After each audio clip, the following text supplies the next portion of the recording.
Hola, esta es una clase más de mi curso de álgebra moderna en el programa de posgrado en Ciencias Matemáticas de la UNAM. Hoy vamos a hablar de homomorfismos de grupos, que son funciones entre grupos que permiten operar antes o después de ser aplicadas. Formalmente, la definición es que un homomorfismo de grupos, de un grupo G a un grupo H, es una función, digamos phi, de G a H, con la propiedad de que para cualesquiera elementos de G da lo mismo operar en G y después enviar mediante phi que primero enviar mediante phi y después operar en H, ¿no? Es decir, si me dan mis dos elementos del dominio de phi, tengo la libertad de decidir operar antes o después de enviar mediante phi estos elementos y obtengo lo mismo, ¿no? Es decir, phi respeta la estructura de grupos de G y de H, ¿no? Las estructuras de grupo de, las estructuras de grupo de G y de H. Eh, es muy sencillo dar ejemplos de homomorfismos de grupos. Ajá. Aquí tienen 10 ejemplos y hay muchos más. Ajá. Por ejemplo, pues por cómo está definida la operación de grupo del grupo cociente de G módulo un subgrupo normal, definida en términos de representantes, ¿no? De manera que multiplicar dos clases, es decir, multiplicar después de haber enviado elementos a sus clases de equivalencia, es por definición lo mismo que primero operar y después tomar la clase de equivalencia, ¿no? Entonces, por cómo está definida la operación de grupo, la operación que hace de G módulo K grupo, la proyección que a cada elemento de G le asocia su clase de equivalencia, en módulo la congruencia módulo K, es un homomorfismo de grupos. Obviamente, la inclusión de un subgrupo en un grupo es un homomorfismo de grupos. Ajá. Claro, aquí, o sea, H lo considero con la estructura de grupo que hereda, ¿sí? O sea, por ser subgrupo de G. Ok, estos son como ejemplos, digamos, generales, ¿no? O categóricos de la teoría. Ejemplos un poco más concretos. Uh-huh. Multiplicar por un número fijo n, uh-huh, es homomorfismo de grupos. Ajá. O, más generalmente, si uno toma un elemento G, perdón, un grupo G, y toma un elemento G minúscula, elevar ese elemento a enteros arbitrarios es un homomorfismo de grupos de Z en G. Ajá. Y este 4 es una versión más general de 3, ¿no? Claro que en 4 el grupo está escrito multiplicativamente, mientras que en 3 el grupo está escrito aditivamente, y por eso en lugar de elevar n a la m, pues lo multiplicamos por m, ¿no? Pero es esencialmente 3, es un caso particular de 4. Otro ejemplo que vimos ya la clase pasada, el determinante. Ajá. Sabemos que el determinante es multiplicativo, es decir, el determinante del producto de dos matrices es el producto de los determinantes. Entonces, digamos, es uno de los ejemplos prototípicos de ser homomorfismo de grupos. La función inducida en el grupo cociente de G del grupo general lineal módulo del especial lineal a los elementos invertibles del campo. La función exponencial es un homomorfismo de grupos. Claro, aquí de la estructura aditiva a la estructura multiplicativa. ¿No? Es decir, que sea homomorfismo de grupos equivale a decir que E a la X más Y sea igual a como la operación del codominio es el producto, es e a la x por e a la y. Que claro que esto es una propiedad que se prueba en los cursos básicos de cálculo. Entonces es un homomorfismo de grupos. Su función inversa, que es el logaritmo natural, es homomorfismo de grupos, ¿no? Es decir, el logaritmo de un producto es la suma de los logaritmos. Eso es precisamente afirmar que el logaritmo es un homomorfismo de grupos. Otros ejemplos del cálculo son la derivada. Digamos aquí en el ejemplo 9 estoy tomando la derivada la derivada en un punto fijo, o sea, en un punto específico. Es decir, a cada función, digamos, de clase C infinito, para evitarme dimes y diretes, aunque podría tomar algún conjunto más grande, digamos, de funciones de clase CK, ¿no? Pero en fin, para evitar dimes y diretes, tomo las que son infinitamente diferenciables, y cualquiera de ellas, a cualquiera de ellas le puedo calcular su derivada en un punto escogido a priori, y la asignación a esa función, para esa función considera el número real dado por su derivada en x0. Eso es un homomorfismo de grupos. También es una de las primeras propiedades que se prueba en cálculo. Claro que está una derivada un poco más general o que toma en cuenta derivar en todos los puntos, que en ese caso iría de las funciones de clase C infinito a las funciones de clase C infinito en lugar de solo a R, que a cada función le asocia su derivada, ¿no? Pero su derivada como función de R en R, ¿no? Es decir, que en cada punto me da la derivada f' en ese punto. Ese ejemplo no lo escribí, pero también es un homomorfismo de grupos. Y lo es porque este lo es. En fin, la integral definida, ¿no? O sea, tomen dos números reales, A y B, si quieren, supongan que A es menor que B, y cada función intégrenla a lo largo del intervalo A a B. Y eso es un homomorfismo de grupos, también se prueba en los cursos elementales de cálculo, ¿no? Es decir, la integral definida de A a B de una suma es lo mismo, es igual a la suma de las integrales. Ok, entonces, como ven, es realmente muy, muy, muy sencillo dar ejemplos de homomorfismos de grupos. Y vamos a estudiar algunas propiedades generales de los homomorfismos. Todo homomorfismo envía neutro en neutro e inverso en inverso. Eso siempre sucede. Y la prueba es pues realmente muy sencilla, es realmente un ejercicio estándar. Para probar esto, basta demostrar que phi del neutro es idempotente, porque sabemos que en el grupo H, en cualquier grupo, ¿no? Pero en el grupo H, solo el neutro es idempotente, ¿no? El idempotente es el único, el neutro es el único idempotente en cualquier grupo, ¿no? Entonces, pues lo checo, y para checarlo uso que es homomorfismo de grupos, es decir, que puedo multiplicar antes o después de enviar con phi. Y este, pues claro que es este mismo, y entonces pues sí, tengo idempotencia de phi del neutro. Ok. Y para ver que manda inversos en inversos, pues aquí estoy afirmando que para cualquier elemento G minúscula, phi del neutro es el neutro de phi de G. Perdón, phi del inverso, perdón, es el inverso de phi de G. Ok, entonces pues basta checar que este por phi de G es el neutro, por cualquier lado, ¿no? Lo checo por el lado izquierdo. Entonces, bueno, lo checo por uno de los lados, dejo como ejercicio checarlo por el otro lado.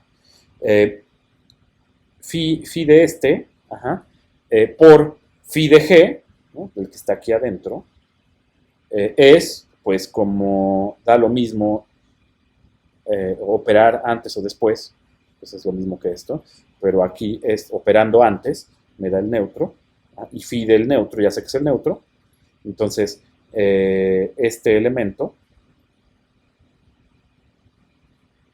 es el neutro. De manera que, y bueno, y muy similarmente, cuando los intercambio de lugar, ¿no? Y entonces a lo que llego es a que phi de g, phi de g, phi de g multiplicado por este elemento me da el neutro, de manera que este es el inverso de phi de g, ¿no? Es decir, sucede esto. Ok, entonces muy sencillo, es realmente un ejercicio que ustedes podrían haber hecho sin necesidad de que yo lo hiciera. Eh, y a continuación definimos un subconjunto muy especial, que es el subconjunto de G que consiste de los elementos que van a dar al neutro. Ya sabemos que el neutro va a dar al neutro.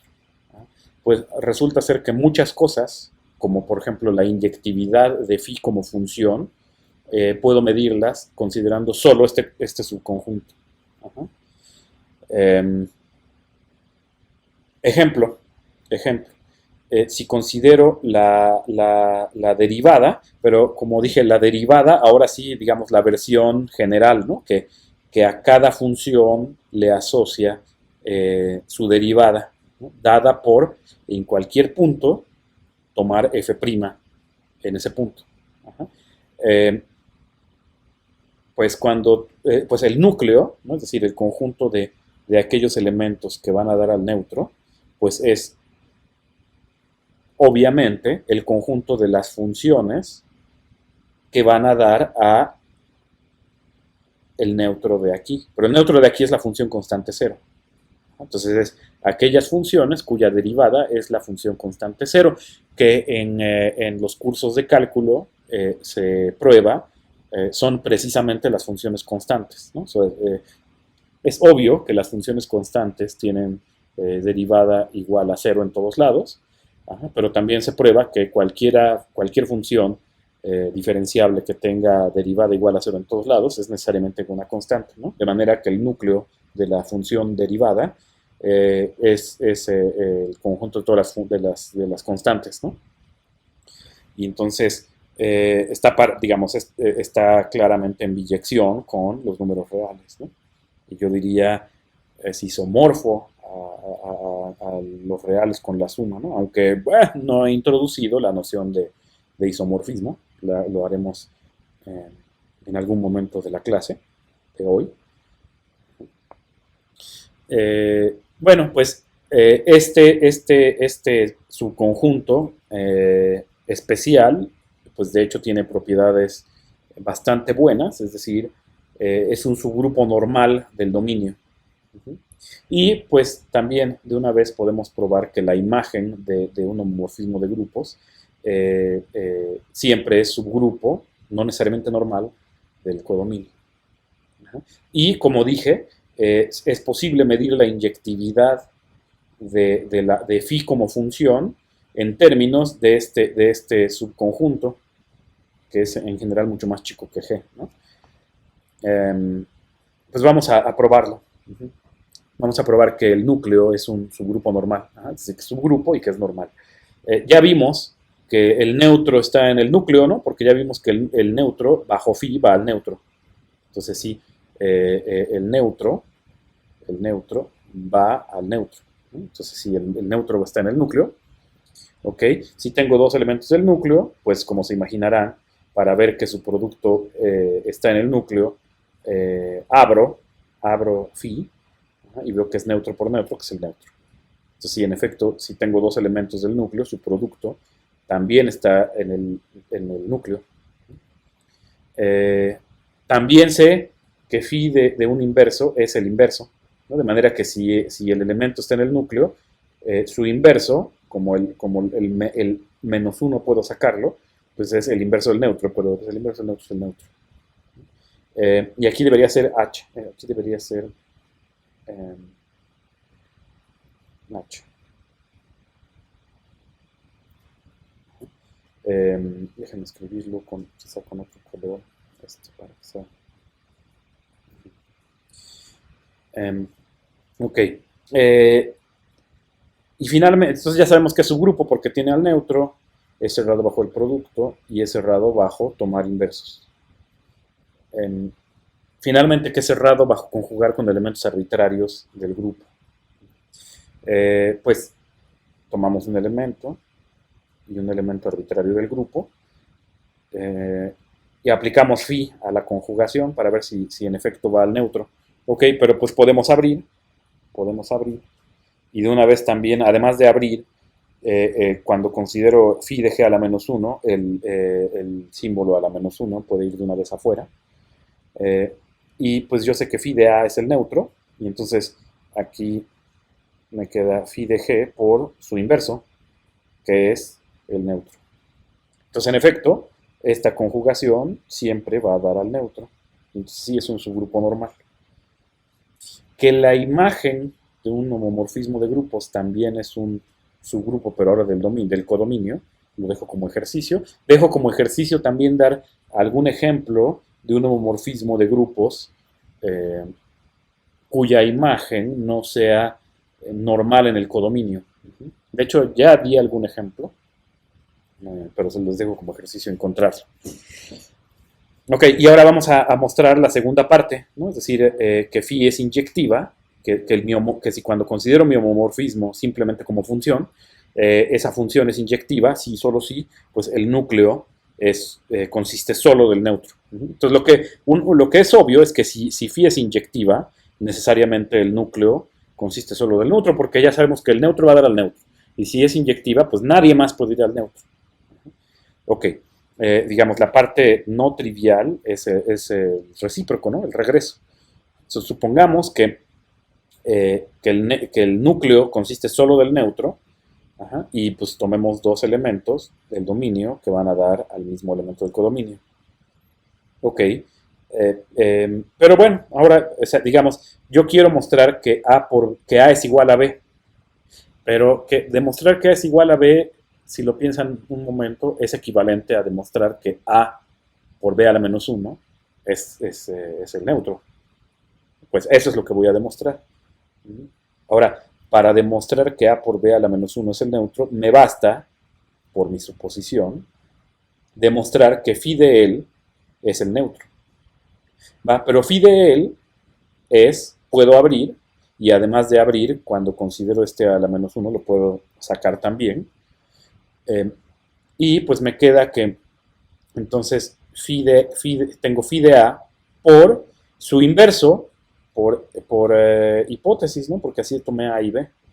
Pero entonces es el neutro de H, y pues ya acabé, ¿no? Esto tiene entonces que ser el neutro, y pues ya terminé. A es necesariamente igual a B. Ok. Esto es muy, muy útil para ahorrar notación cuando quiere uno demostrar, cuando tiene uno un homomorfismo y quiere uno probar que es inyectivo. Saber que basta con mostrar esto ahorra muchas veces mucha notación. Ok, ahora vamos a mostrar un teorema que en realidad ya es el primer teorema de isomorfismo, ya es uno de los teoremas de isomorfismo, que no enuncio todavía como teorema de isomorfismo, porque no he introducido la noción de isomorfismo, pero que en unos momentos veremos que homomorfismo biyectivo es lo mismo que isomorfismo. Entonces, si a mí me dan un homomorfismo de grupos y me dicen, ok, calcula explícitamente la imagen inversa de cualquier elemento del codominio. Entonces, ok, tomo un elemento del codominio y lo primero que digo es, bueno, si ese elemento del codominio no está en la imagen, claramente su preimagen es el vacío y ya acabé. Entonces, supongo de una vez que el elemento que tomé está en la imagen. Ok, pero estar en la imagen es lo mismo que ser phi de alguien. Ujú. Ok, phi de alguien, y entonces calculo su preimagen, ajá, y la primera afirmación del teorema es que esa preimagen es precisamente esta clase lateral izquierda y también la clase lateral derecha, ¿no? Núcleo de phi por G, porque ya sé que el núcleo de phi es normal en G, y entonces G por el núcleo de phi es igual que núcleo de phi por G minúsculo, ¿no?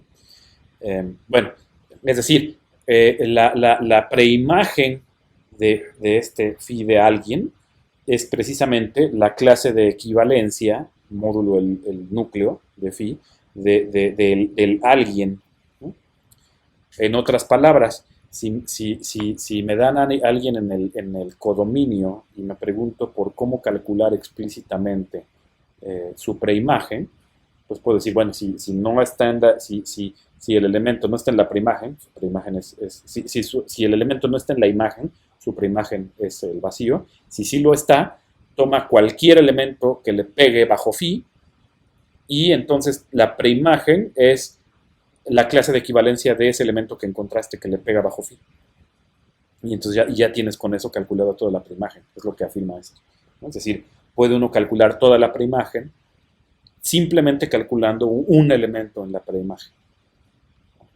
Ok, esto tiene una implicación muy importante, que es que como la preimagen es precisamente eh, esta clase lateral, o esa clase de equivalencia eh, con respecto a la congruencia módulo el núcleo de phi, pues eso lo que me dice en particular es, bueno, si ahora tú tomas cualquier clase de equivalencia de la congruencia módulo el núcleo de phi y te preguntas por los valores de phi en los puntos que están en esa clase de equivalencia, en los elementos de esa clase de equivalencia, siempre obtienes el mismo valor. Y entonces puedes hablar puedes decir, ok, puedes definir una nueva función en la partición, ¿no? Es decir, en el grupo cociente, ¿no? Asociándole a cada clase phi de cualquier representante, porque phi vale lo mismo, phi es constante en toda la clase. Y entonces obtiene una función bien definida, phi barra, claramente con la misma imagen que la imagen de phi, y que por cómo está definida la operación de grupo del cociente, es decir, por cómo está definida la multiplicación de clases de equivalencia en términos de la multiplicación de G, pues phi barra es un homomorfismo de grupos bien definido. Inyectivo porque ya calculé que los que van a dar a un elemento en la imagen cualquiera son precisamente los elementos de esta clase de equivalencia y nada más grande. Entonces es inyectivo. Su imagen claramente es la imagen de phi. De manera que si yo correstrijo, ¿no? Es decir, el codominio, es decir, si en lugar de H considero solamente la imagen del homomorfismo original, lo que obtengo es un homomorfismo biyectivo de grupos. Ya sé que la imagen es un subgrupo de H. Y esto es el primer teorema de isomorfismo, ¿no? Es decir, que si para cualquier homomorfismo de grupos se tiene un homomorfismo biyectivo de grupos inducido, digamos phi barra todavía, del cociente por el núcleo de phi a la imagen de phi. Y yo diría, digamos, había yo planeado originalmente escribir la prueba aquí, pero yo diría que por la manera en la que expliqué el enunciado del teorema, en realidad ya les dije cómo es la prueba. Entonces les dejo como ejercicio de escribirla. Es decir, les dejo como ejercicio redactar las cosas que dije. Ok,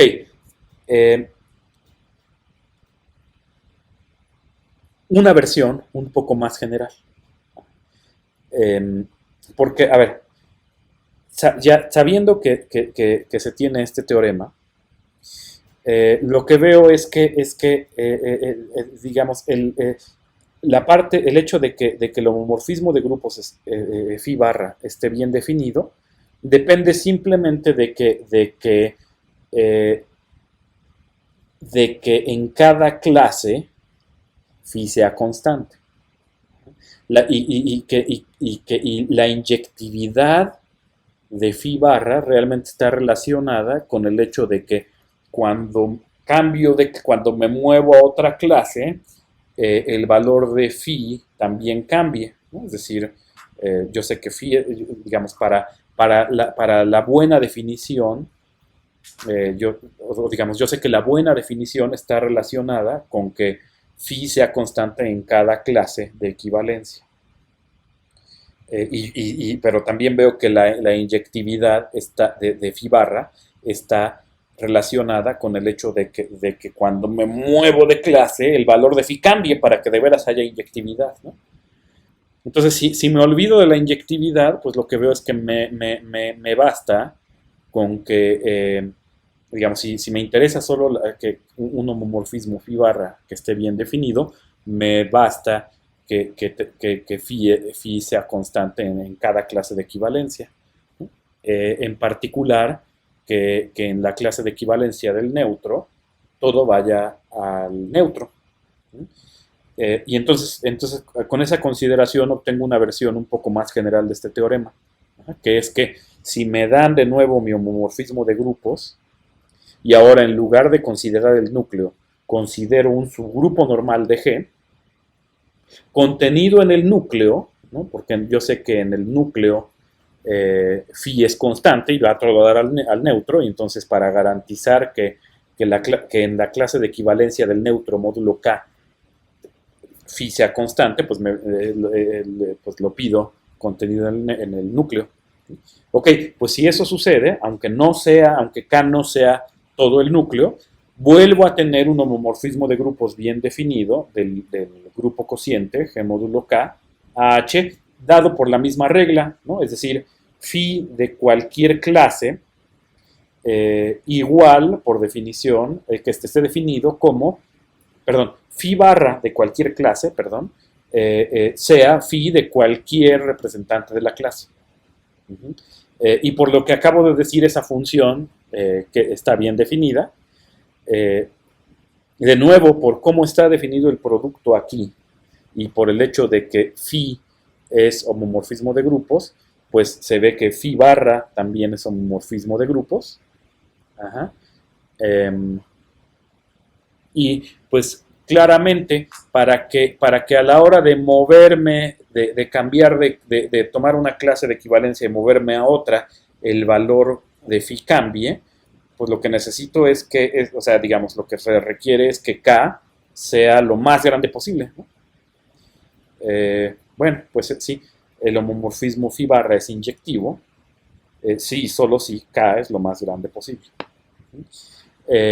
Y de hecho, en general, aunque esto no suceda, el núcleo de phi barra siempre es el grupo cociente dado por el núcleo de phi módulo K. Y nada más observen que en general, ¿no? O sea, si tomo un subgrupo normal contenido en el núcleo, pues claramente K, siendo normal en todo G, es decir, siendo cerrado bajo conjugación por elementos arbitrarios de G, pues claro que también es cerrado bajo conjugación por elementos arbitrarios del núcleo. De manera que si K es un subgrupo normal de G contenido en el núcleo, pues también es un subgrupo normal del núcleo. Y lo que afirmo es que en general, aunque phi barra no sea inyectivo, el núcleo de phi barra es este cociente. Ok, entonces también de nuevo la demostración voy a dejar que ustedes lo escriban como ejercicio. Yo diría que es una demostración estándar, no tiene mayor complicación, diría yo, no es realmente necesario el ingenio.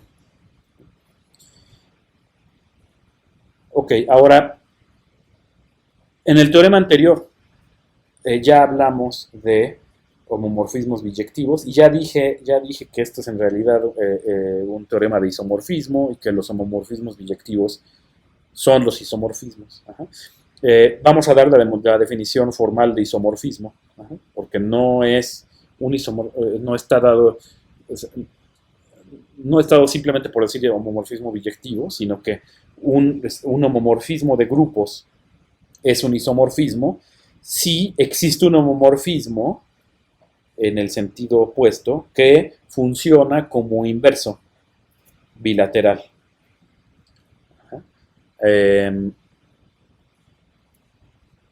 Y es un ejercicio ver que un homomorfismo es isomorfismo, sí, solo si es biyectivo. Claramente, si tengo por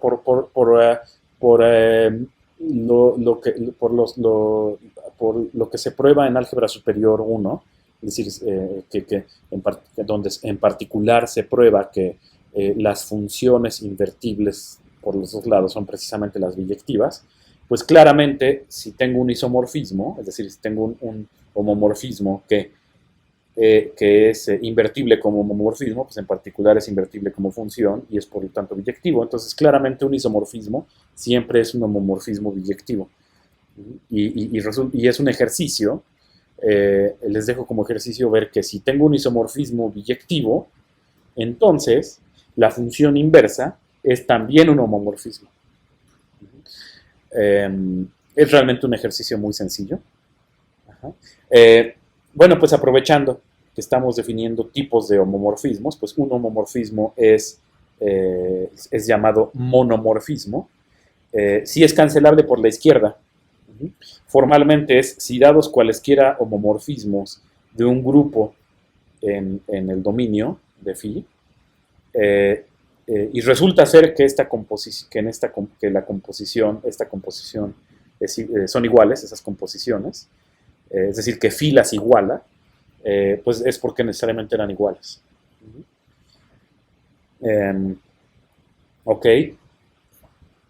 Un epimorfismo si es cancelable por la derecha, ¿no? Es decir, si cada vez que tenga yo homomorfismos que salen de K a un grupo dado, el hecho de que las composiciones phi seguida de cada una de ellas sean iguales, pues se dé porque necesariamente ellas ya eran iguales.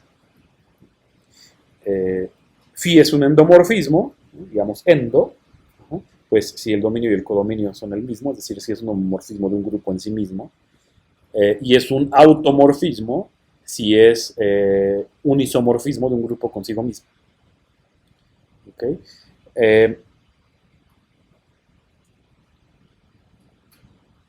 Y queda como ejercicio mostrar que los isomorfismos de grupos son precisamente los homomorfismos biyectivos, que los monomorfismos son los homomorfismos inyectivos y que si me dan un homomorfismo suprayectivo, automáticamente es epimorfismo.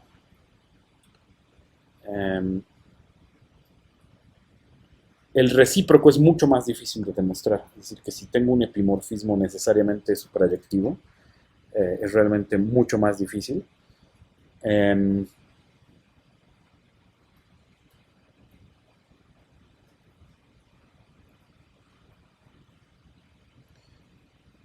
Y pensándolo bien, sí voy a dejar uno como ejercicio, porque es realmente muy sencillo, y voy a demostrar 2 y 3.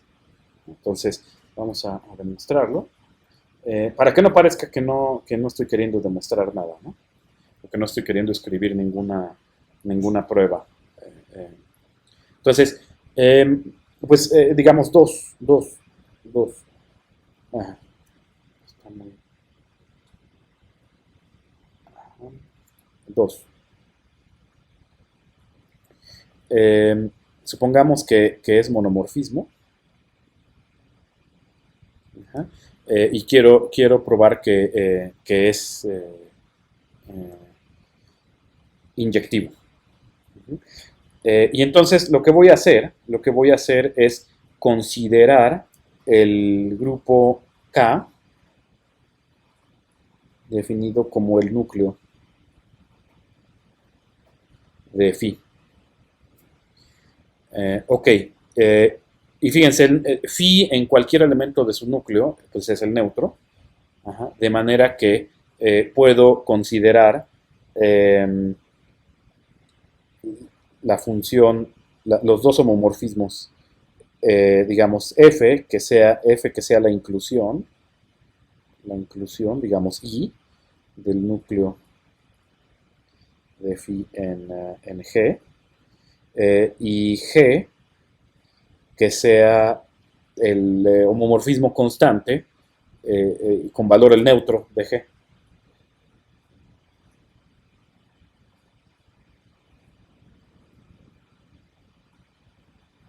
O sea, G de cualquier elemento, G de X, es siempre el neutro. Ok. Eh,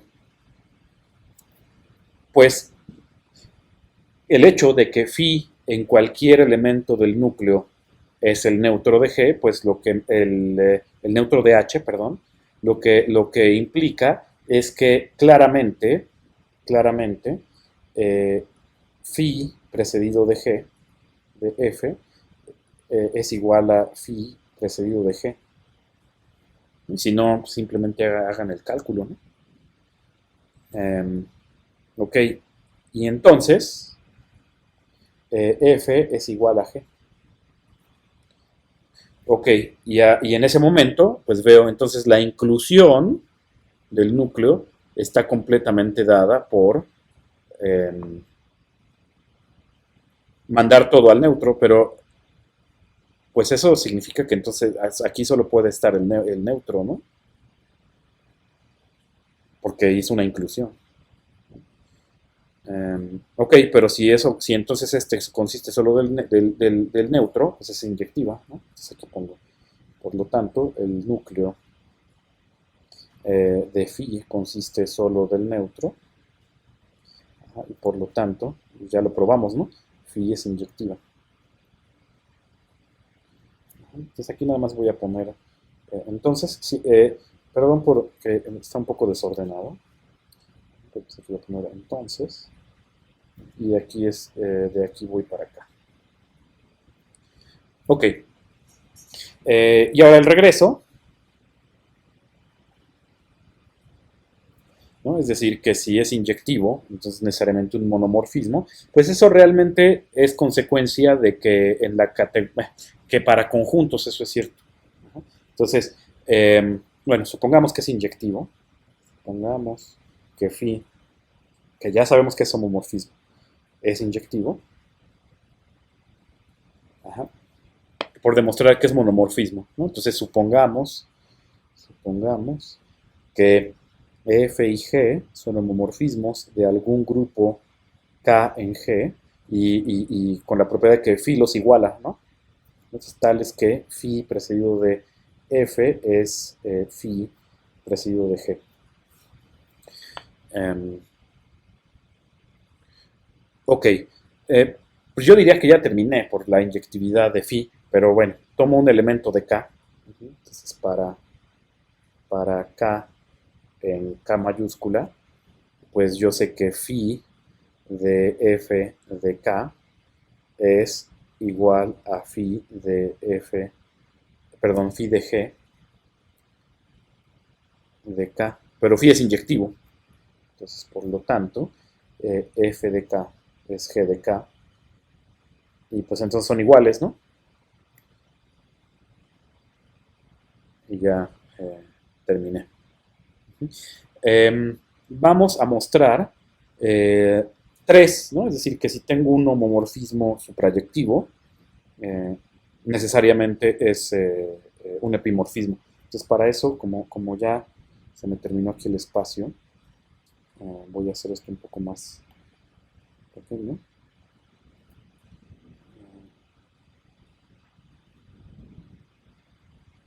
Ok, ajá, y entonces ahora tres.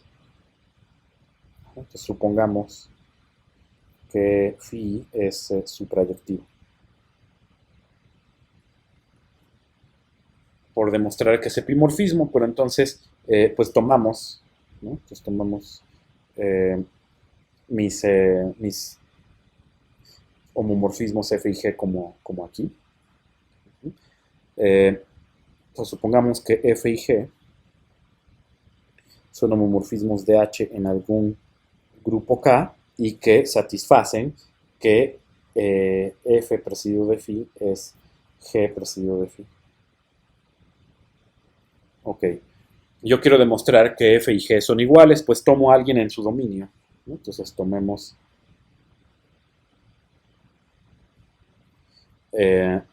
H en H.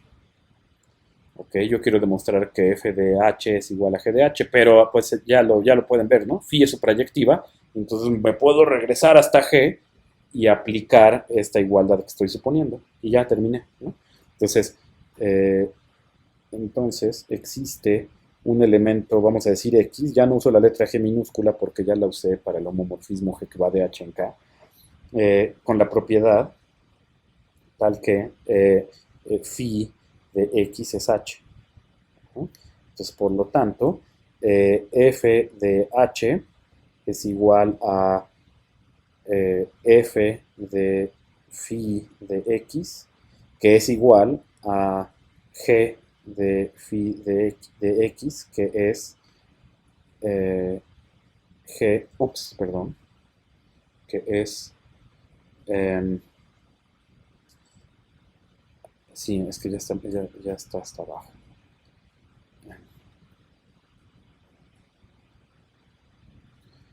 Eh, voy a pasar hasta acá, que es G de H. Y ya terminé. Entonces, en realidad, fueron muy sencillos. Por eso lo estaba yo pensando en dejarlo como ejercicio. Esta otra dirección, que sí es epimorfismo entonces suprayectivo, piénsenlo.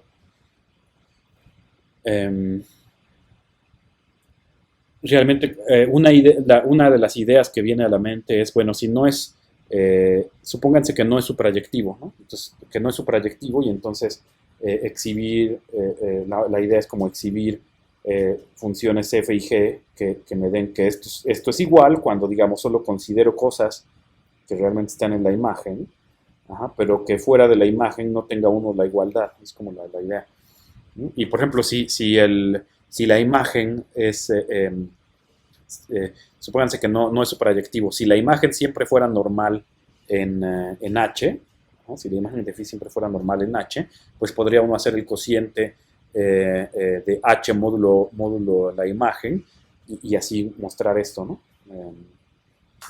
Porque entonces podría uno definir de H hacia H módulo la imagen, pues podría uno definir, como hice yo aquí, por un lado la proyección y por otro la función constante con valor del neutro y entonces deducir lo que uno quiere deducir, ¿no? Pero la imagen no siempre es normal, ¿no? Y ese es entonces un problema.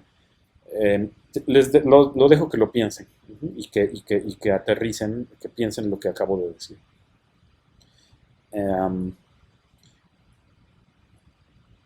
Ok.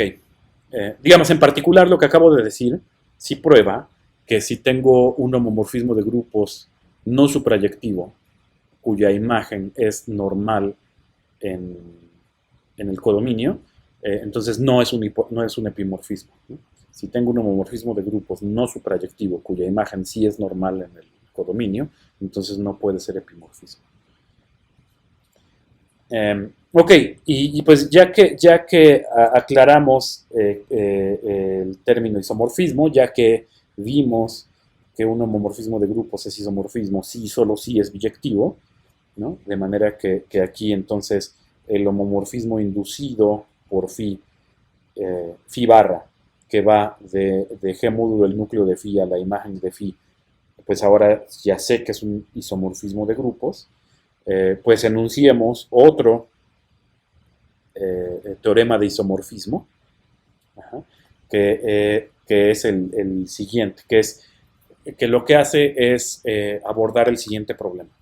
Entonces, tomen un grupo G y un subgrupo, y un subgrupo normal, digamos H, y consideren el cociente G módulo H. Por lo que vimos en la clase anterior, los subgrupos de G módulo H son imágenes bajo la proyección de los subgrupos de G que contienen H. Y los subgrupos normales de G módulo H son la imagen bajo la proyección de los subgrupos normales de G que contienen H.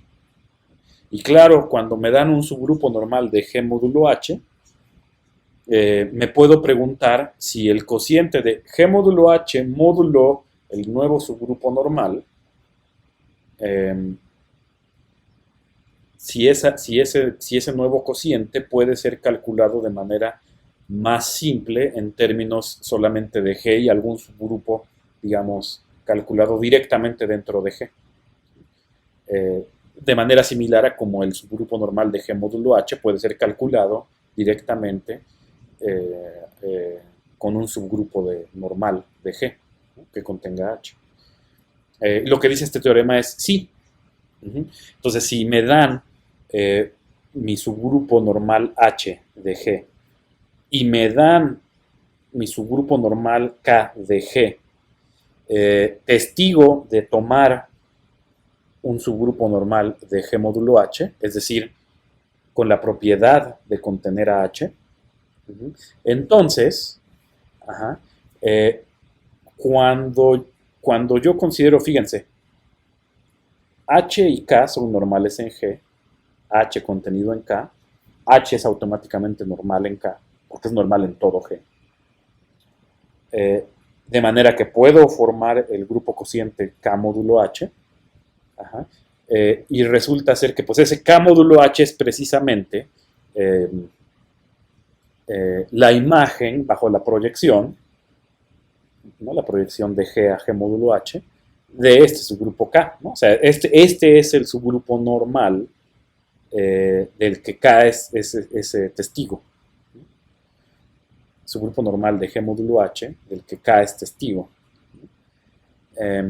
Ok, y siendo eso así, pues claro que además también puedo formar este cociente. Y este cociente, ¿no?, G módulo H, módulo el subgrupo normal K módulo H, que es subgrupo normal de G módulo H. Y la pregunta es, si puedo calcularlo directamente como un cociente, digamos, directo desde de G. Y la respuesta es sí. Y es isomorfo a G módulo K. Que mnemotécnicamente pueden pensar que es que puedo tronar, si quieren, ¿sí? K directamente, ¿no? Lo puedo volver neutro directamente, o en pasitos, ¿no? Primero trueno H, o primero lo vuelvo neutro, y ya después trueno K, ¿no? Y me da lo mismo, no me da lo mismo, me da grupos isomorfos. Y todo esto sucede dentro de un diagrama conmutativo en el que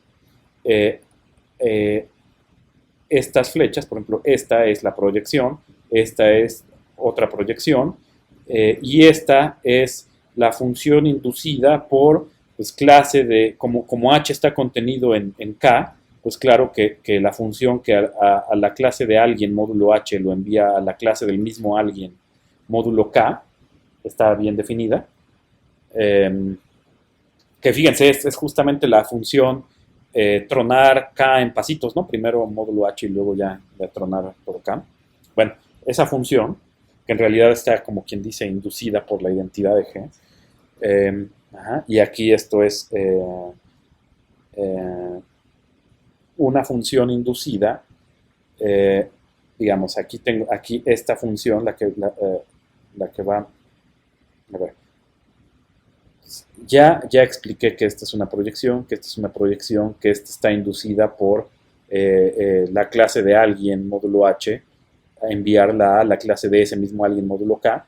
Ok, ahora esta es claramente la proyección de G módulo H a este cociente. Ajá. Eh, y eh,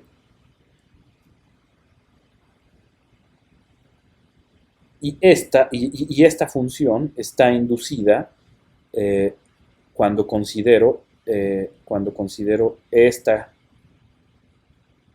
composición y esta proyección. Ajá. Porque cuando considero esta proyección, pues justamente K va a dar al neutro, ¿no? Ajá. Entonces, K es un subgrupo normal contenido en el núcleo y de hecho se puede mostrar que es todo el núcleo. Ajá. Y entonces eh, esta función es la inducida, es como la phi barra del primer teorema de isomorfismo. Ajá. Entonces vamos a escribir la prueba, aunque en realidad ya de alguna manera ya lo dije, pero creo que lo dije, no lo dije muy organizado, que digamos. Entonces vamos a escribir la prueba, ¿no? Entonces esto es una proyección, digamos, le voy a poner PH, aquí esto le voy a poner PK, a este le voy a poner, pues también es una proyección, pero le voy a poner Q, porque si no tendría que poner P sub K módulo H, ya es demasiado. Esta función le voy a poner, digamos, iota, aunque no es inyectiva. Y digamos, phi barra, donde phi es Q presidido de P módulo H. ¿No? Entonces así es como están definidas las funciones. Ok, entonces, que el diagrama es conmutativo, lo dejo como ejercicio, es realmente muy sencillo. Entonces la conmutatividad de este diagrama se deja como ejercicio.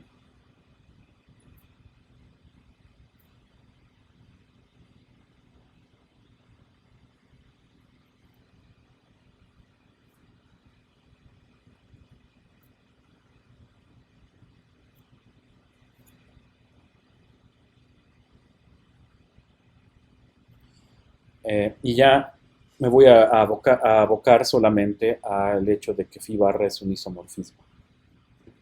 Entonces, por el primer teorema de isomorfismo, basta mostrar que el núcleo de esta función es precisamente K y que esa misma función, esta composición, es suprayectiva. Ajá.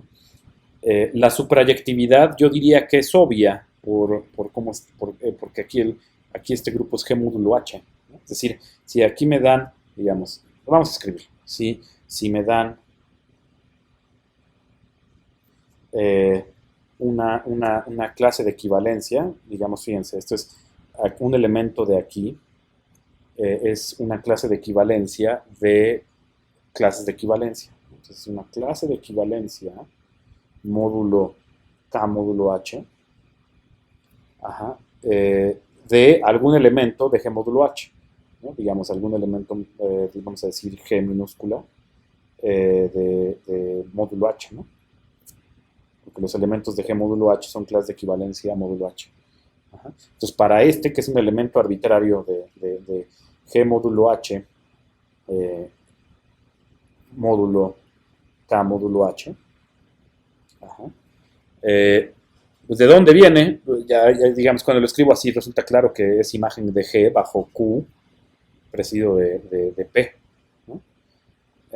De hecho, fíjense, pH de G minúscula es esto, y Q de este elemento es esto. Entonces, digamos, realmente es obvio. Y entonces, Q presidido de pH, ¿no? Es decir, phi, es suprayectiva. ¿No? Entonces, por lo tanto, phi es suprayectiva. Ajá. Y el núcleo de phi, el núcleo de phi, es el conjunto de los elementos de G con la propiedad de que esta clase, ¿no? O sea, Q de pH de G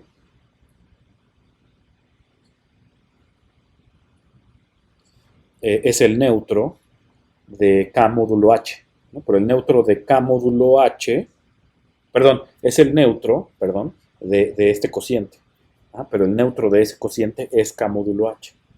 Entonces K módulo H es la clase de K módulo H del neutro de G módulo H.